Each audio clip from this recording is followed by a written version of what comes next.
Hyderabad Lok Sabha seat से असदुद्दीन ओवैसी के खिलाफ चुनाव लड़ रही बीजेपी की उम्मीदवार माधवी लता खूब चर्चाओं में हैं।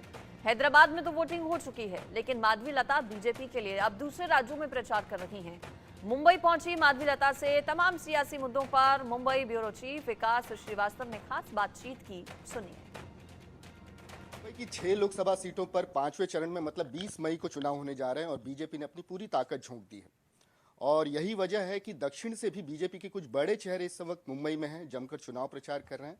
और इसी सिलसिले में हमारे साथ इस वक्त बीजेपी की जाना माना चेहरा हैदराबाद से माधवी लता हमारे साथ हैं। माधवी लता जी, हैदराबाद की लड़ाई अब लड़के आ चुकी हैं। मुंबई में 20 मई को चुनाव होने जा रहे हैं, क्या माहौल लग रहा है? हैदराबाद की बाद में बात में करूंगा, पहले मुंबई की करता हूँ। मुंबई में क्या माहौल लग रहा है आपको? मुंबई में बहुत जमके हैं यहाँ पर और काफी उत्साह से है लोग यहाँ पे मतदाता। और मुझे पक्का यकीन है ये लोग महायुति और भाजपा को वोट डालेंगे। हैदराबाद की लड़ाई कठिन थी, कांटे का मुकाबला था। सेफोलॉजिस्ट ये बोल रहे थे, राजनीतिक विश्लेषक ये बोल रहे थे, लेकिन पूरी लड़ाई में हमने आपके चेहरे पे कभी तनाव नहीं देखा, हमेशा एक मुस्कुराहट देखी है। क्या वजह है इस मुस्कुराहट की? सच्चाई का साथ देने का हिम्मत है वो। अगर आप ये समझिए गुंडेगर्दी कर कर औरत पे ऊपर गाली देने वालों को ही इतना हिम्मत है, तो उसका सामने करने वाले औरत को और कितना हिम्मत होना चाहिए। हमारा शक्ति ही सच्चाई है, हमारा शक्ति न्याय की तरफ है, तो हमको कोई गिरा नहीं सकते। कुछ चीजें विवादों में जरूर आई थी चुनाव प्रचार के दौरान। इवन पोलिंग के दिन भी जो आपने बुर्का उठाकर पहचान करने की कोशिश की कुछ महिलाओं की, उसको लेके विवाद हुआ, उस पर आपका कुछ कहना इस वक्त? पहली बात, मैं किसी का बुर्का टच भी नहीं करी, तो मैंने बुर्का उठाई कहाँ? कौन से वीडियो में मैंने बुर्का उठाई है? मैंने सिर्फ विनम्रता से उनसे रिक्वेस्ट की है, एक महिला उम्मीदवार के हैसियत से, कि माँ प्लीज, बहन प्लीज, आपका आईडी कार्ड आपका फेस से मैच करके दिखाइए बस। क्यों? वो भी इसीलिए क्योंकि जिन पर ये जिम्मेदारी था, जैसे कि पुलिस, फीमेल पुलिस थी, प्रिसाइडिंग ऑफिसर्स थे, वो लोग नकार दिए। वो तो मुकर गए उस जिम्मेदारी से, बोले आप नहीं करेंगे। आप बताइए मुझे क्या करना चाहिए था उस वक्त? बस मान लेना था हाथ जोड़कर कि ठीक है भैया, आप आईडी मत मैच करिए, आप जो चाहिए वो कर लीजिए, मनमानी कर लीजिए, गुंडागर्दी कर लीजिए, रिगिंग कर लीजिए, बोगस वोटिंग कर लीजिए। क्या मुझे ये कहना था?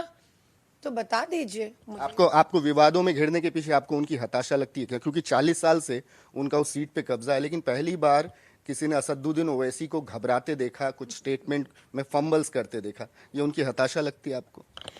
भैया, आज तक जो चलाए उन्होंने ऐसी राजनीति अपनाई है जिसमें भड़काऊ के स्पीचेस के अलावा, लोगों को धोखा देने के अलावा, पूरा देश को सच से दूर रखने के अलावा, झूठ फैलाने के अलावा कुछ नहीं किया उन्होंने। हैदराबाद और मुंबई से बाहर निकलता हूँ, दिल्ली का एक सवाल लेता हूँ। दिल्ली में आप देख रही हैं किस तरीके से सीएम के घर में एक सांसद के साथ बदसलूकी होती है, और डिस्पाइट द फैक्ट कि ये चीजें पब्लिक डोमेन में आती हैं, सीएम चुप्पी साधे बैठे रहते हैं। इस पर आपकी प्रतिक्रिया? मैं कहती हूँ आम आदमी पार्टी का नाम बदल दीजिए, खुद का आबादी पार्टी लगा दीजिए आप, क्योंकि आम आदमी पार्टी का नाम ही आम आदमी के लिए न्याय देने के साउंड आ रही है मुझे। तो जब आप खुद के पार्टी के एमपी लेडी को आप न्याय नहीं दिला सकते हो, तो आम जनता को क्या करोगे? तब तो आप कंफ्यूज कर रहे हो आम जनता को। तो उनकी क्या मजबूरी हो सकती है मैम? उनकी क्या मजबूरी हो सकती है? चीजें आ चुकी हैं, उनके एक सांसद ने बयान भी दे दिया है कि बदसलूकी हुई, लेकिन सीएम कुछ बोलने को तैयार नहीं। अभी देखिए भैया, उनकी क्या मजबूरी है? इतने लाखों करोड़ों रुपया उनका उन्होंने घर बना लिए, तो कहीं से तो कहीं उनको फाइनेंसेस आए होंगे ना भैया। तो अभी बाहर निकले हैं जेल से, तो उनका पार्टी के फंडिंग कहीं ना कहीं से आया होगा, तो जो दे रहे हैं तो वही तो रिमोट कंट्रोल करेंगे। राहुल गांधी के बारे में कहा जा रहा है कि एक पॉलिटिकल टूरिज्म चल रहा है, वो अमेठी से वायनाड गए, अब की बार उन्होंने वायनाड से भी चुनाव न लड़के रायबरेली से लड़ने का फैसला किया, एक सुरक्षित सीट की तलाश में। और कल तो मेरे ख्याल से उनकी मां सोनिया गांधी ने ये भी अपील की रायबरेली की जनता से कि मेरे बेटे का ख्याल रखना।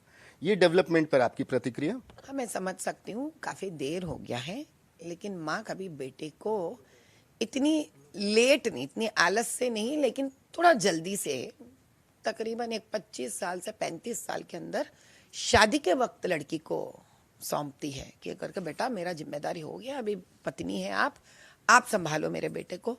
लेकिन कहीं तो उनसे कोई कंफ्यूजन में कोई गलती हो गया। वो लड़की को सौंपने के बजाय में वो कोई कॉन्स्टिट्यूएंसी को सौंप रही है। मेरे हिसाब से जब मेरा ये बाइट सुनेंगी वो शायद वो सुधर जाएंगे, लड़की को सौंपेंगे शादी कर। एक आखिरी सवाल, क्यों इतनी सीटें बदल रहे हैं? क्या उनको विश्वास नहीं है क्या कि अगली बार जनता उनको चुन के भेजेगी? जो माँ का हाथ पकड़कर चलता रहा है राहुल गांधी, इसीलिए तो आज भी सोनिया गांधी सौंप रही है। तो बेचारा जो माँ बोल रही है वो करते जा रहे, खुद के बलबूते पर कभी टिकट हासिल करना या लड़ना, लोगों के मन जीतना होता था, उनको स्वयं क्लैरिटी होता था कौन सी जगह से लड़ेंगे। मम्मा जो बोल रही है बेटा वही कर रहा है, तो मम्मा जहाँ जहाँ बदलने के लिए बोलेंगे वहाँ बदलेंगे। बेचारे राहुल जी क्या कर पाएंगे। आपके व्यस्त शेड्यूल से आपने हमको समय दिया, उसके लिए बहुत बहुत शुक्रिया आपका माधवी लता जी। तो माधवी लता हमें बता रही थी कि किस तरीके से वो पूरी तरीके से आत्मविश्वास से भरी हुई हैं कि बीजेपी अब की बार बेहद अच्छा प्रदर्शन करेगी, और इसी के साथ उन्होंने अपने विरोधियों पर भी जमकर निशाना साधा। वीडियो जर्नलिस्ट विष्णु के साथ विकास श्रीवास्तव, इंडिया न्यूज।